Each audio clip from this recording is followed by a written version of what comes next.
Hello everyone, আসসালামু আলাইকুম। আমি মঈন হোসেন।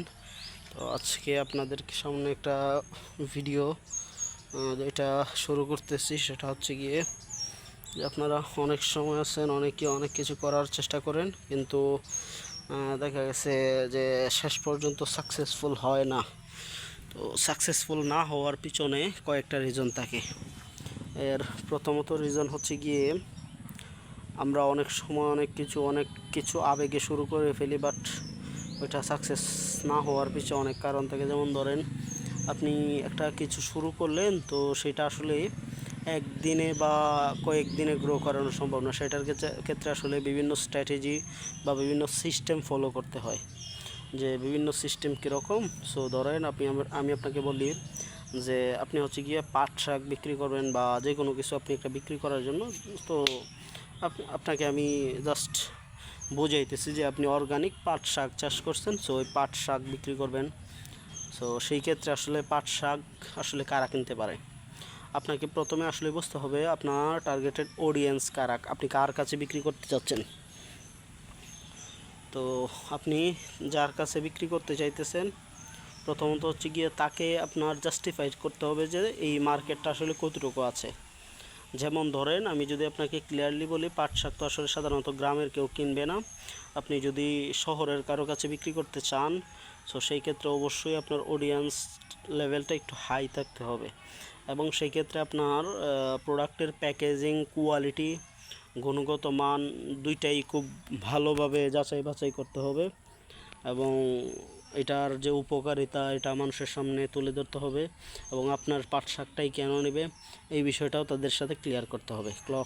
ক্লিয়ার করার পরে হচ্ছে গিয়ে যে আপনি ওই পাট শাকটা বিক্রি করতে পারবেন, এবং এটার ভ্যালুটা আপনি যদি তাদেরকে সমস্যার সলিউশন বা যে কোনো কিছু কারণে ওইটা যদি আপনি কিনাইতে পারেন, সো আপনি ওইভাবেই ভ্যালু নিতে পারবেন, বুঝছেন।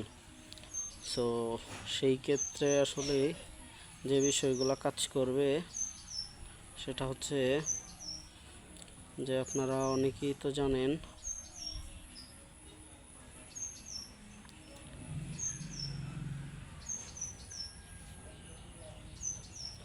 অনেক কিছু বিষয় নিয়ে কাজ করা হয়।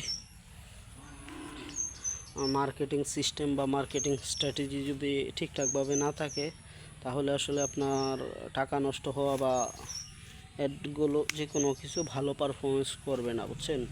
তো প্রথমে যে কোনো কিছুর ক্ষেত্রে প্রপার হচ্ছে গিয়ে একটা সিস্টেম তৈরি করতে হবে, বা একটা সিস্টেম আপনার বের করতে হবে যে এই সিস্টেমে আপনার প্রোডাক্টটা খুব ভালো সেল হইতেছে।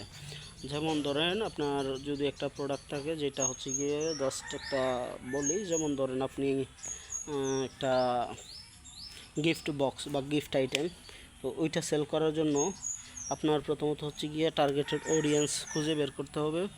তারপর হচ্ছে গিয়ে ওই অডিয়েন্সকে আপনি খুঁজে বের করে তারপর হচ্ছে গিয়ে ওই অডিয়েন্সের মাঝে আপনি আপনার অ্যাডটা ঠিকঠাকভাবে প্রদর্শন করা। সো এই বিষয়গুলোও খেয়াল রাখতে হবে। টোটাল বিষয়গুলো খেয়াল রেখে তারপর হচ্ছে গিয়ে আপনি একটা কিছু করতে পারবেন। তো সেই ক্ষেত্রে আসলে অবশ্যই আপনি এই বিষয়গুলোতে এক্সপার্ট হতে হবে। এই বিষয়গুলো জানতে আমাদের চ্যানেলটিকে সাবস্ক্রাইব করে রাখেন, এবং পরবর্তী ভিডিও পেতে অবশ্যই পার্ট 2 লিখে কমেন্ট করেন। আসসালামু আলাইকুম।